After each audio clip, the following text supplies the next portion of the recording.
आपने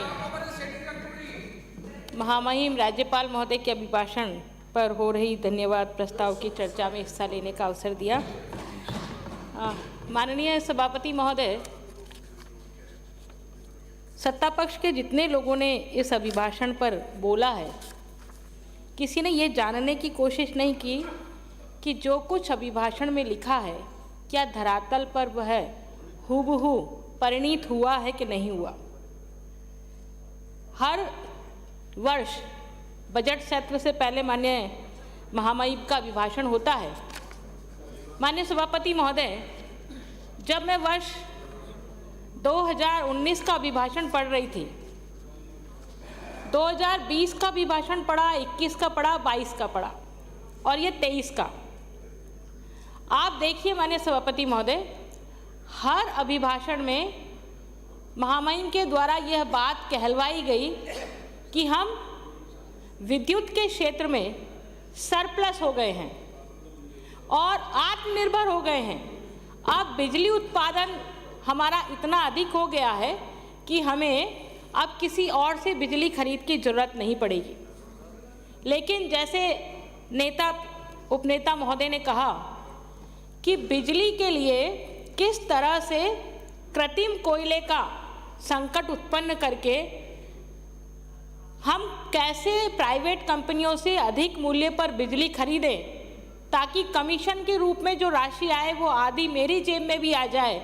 और उस वजह से इस भ्रष्टाचार के कारण से राजस्थान प्रदेश की 7 करोड़ जनता, जिसमें प्रत्येक उपभोक्ता के ऊपर वो मार पड़ रही है, लगभग 7 रुपये तक का बिजली का सरचार्ज पर यूनिट इस जनता ने चुकाया है।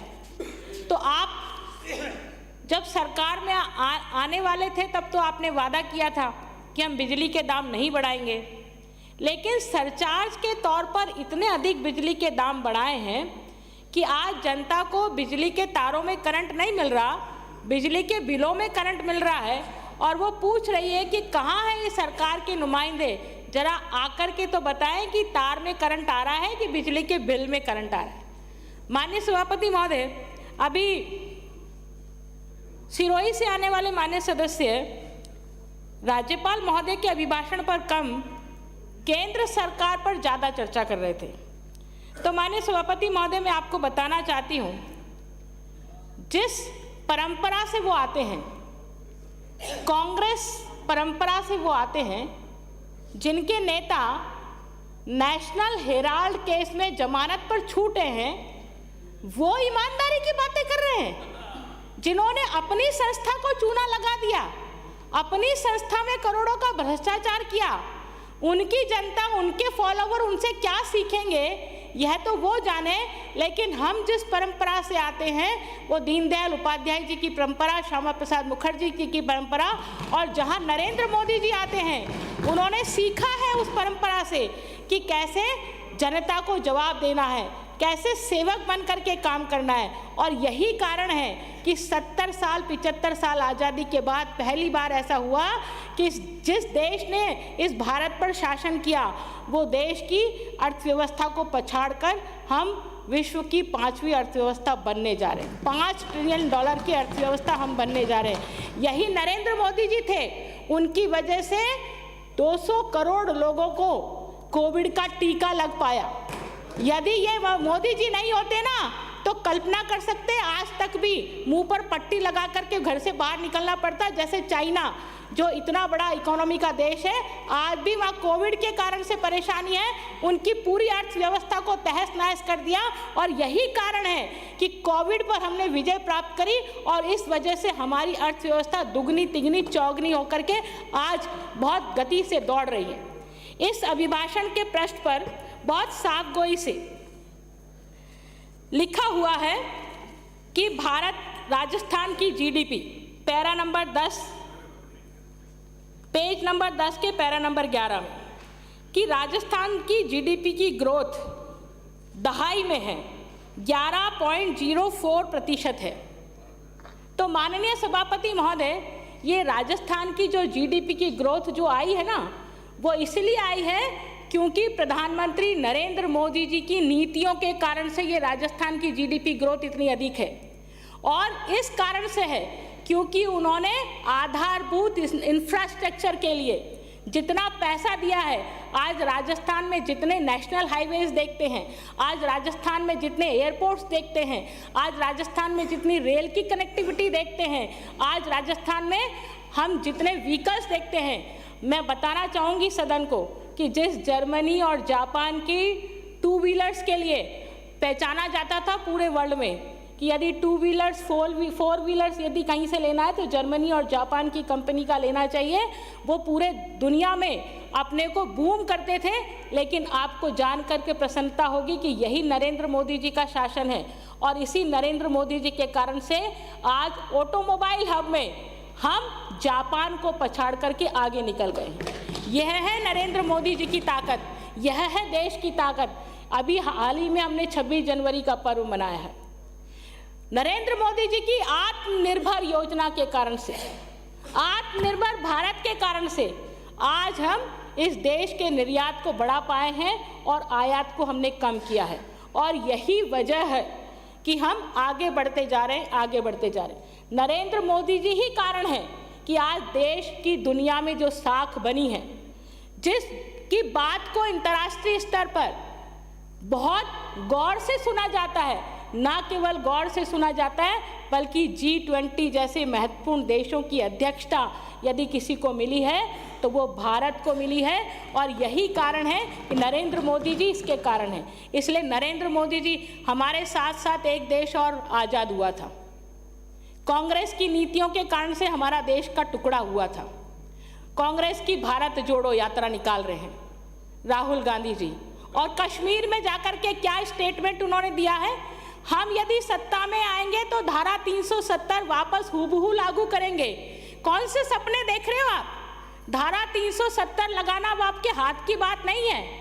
2/3 राज्यसभा और लोकसभा में जब तक बहुमत नहीं मिल सकता, अब आप अपनी मनमर्जी नहीं कर सकते। जैसे नेहरू जी ने मनमर्जी कर करके थूपा करा था, भारत के टुकड़े करने की कोशिश की थी, कश्मीर में अलगाववाद पैदा करने की कोशिश की थी, और अब भारत जोड़ो की यात्रा पर निकले हैं। ये लाल चौक पर जो तिरंगा फहराया है ना इतनी आसानी से, ये नरेंद्र मोदी जी के कारण से संभव हो पाया है, नहीं तो नहीं होता संभव। वहाँ जाते हुए लोग डरते थे लाल चौक पर। लाल चौक पर कैसी वातावरण हुआ करता था आतंकवादियों के कारण से, लेकिन अब आप लाल चौक पर तिरंगा फहरा रहे हो तो ये नरेंद्र मोदी जी की वजह से फहरा रहे हो। इसलिए भूलो मत इस बात को। पर मैं ज़्यादा कुछ इस विषय में नहीं कहना चाहती, पर मैं इतना कहना चाहती हूँ कि मोदी जी की वजह से आप ये सोचो कि हमारे देश को कितना बड़ा मान सम्मान मिला है देश दुनिया में।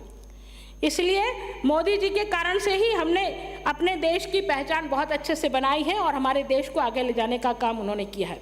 अब मैं राजस्थान की बात पर आ जाऊँ माननीय सभापति महोदय, क्योंकि उनकी बातों का जवाब देना बहुत ज़रूरी था। हमारे प्रदेश की क्या स्थिति है? सबसे पहले हम कानून व्यवस्था की बात कर लें कि कानून व्यवस्था में हमारे प्रदेश की क्या स्थिति है। प्रदेश में व्यापक जंगल राज है और कुशासन है।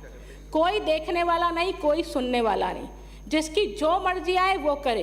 क्योंकि 200 में से जो कांग्रेस के सदस्य चुन के आए हैं वो कांग्रेस के सदस्य अपने आप में मुख्यमंत्री हैं।